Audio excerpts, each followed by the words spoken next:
ముఖ్యమంత్రి చంద్రబాబు నాయుడు గారు ఈ మధ్య కాలంలో మాట్లాడుతున్నటువంటి మాటలు, తన రాజకీయం కోసం ఎంచుకుంటున్నటువంటి అంశాలను చూసి చాలామంది జనం నోరెళ్ళబెడుతూ ఉన్నారు.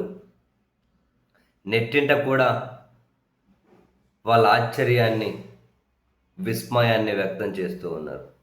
ఎక్కడికి పోయినా మనం చూసాం తాజాగా ఫస్ట్ ఏమో తిరుమల లడ్డూలో జంతువుల కొవ్వు కలిసింది అని చెప్పి ప్రచారం చేసి,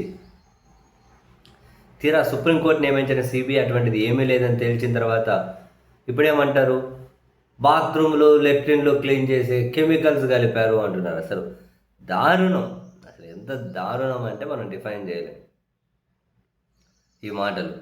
అక్కడే కాకుండా శ్రీశైలం దగ్గరికి వెళ్ళారు కాబట్టి శ్రీశైలం ప్రసాదంలో కూడా కలిపారు అంటూ ఉన్నారు.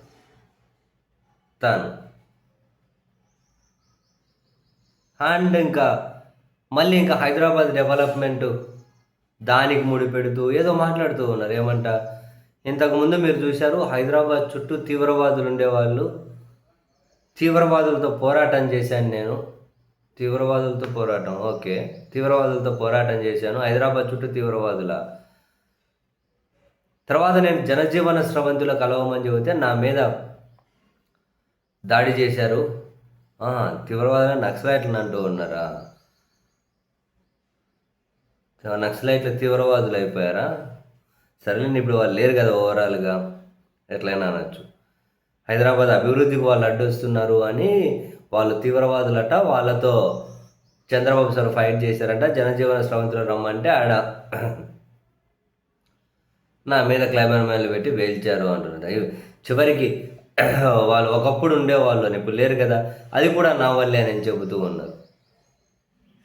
బేసిక్గా చంద్రబాబు నాయుడు గారు మాట్లాడుతూ ఉంటే సారో లేకుంటే వాళ్ళ టీం ఎవరైనా కింద జనాల అభిప్రాయాన్ని కనుక కామెంట్ల రూపంలో చూస్తూ ఉంటే ఏ ఛానల్లో అయినా కావచ్చు, ఏ వేదిక మీద అయినా కావచ్చు, సో కాసింత రియలైజేషన్ అవుతారేమో అనిపించింది. మీరు ఈ వీడియోలు వాళ్ళ ఛానల్స్లోనో వాళ్ళ ఫేస్బుక్ పేజ్లోనో ఏడ పోస్ట్ చేసినా జనం ఎంత చీదరించుకుంటున్నారో, ఎంత అసహనం వ్యక్తం చేస్తున్నారో. మరి వీళ్ళు అనుకుంటూ ఉండొచ్చు, 95లో రామారావు అంతటి వ్యక్తినే మనం నేల కూల్చేసాం, మనం ఏదైనా కనుక ఒక ప్రచారాన్ని పదే పదే చేసి ఇప్పుడు అది చేద్దాం అనుకోని, అది 30 ఏళ్ళ కింద చరిత్ర అది.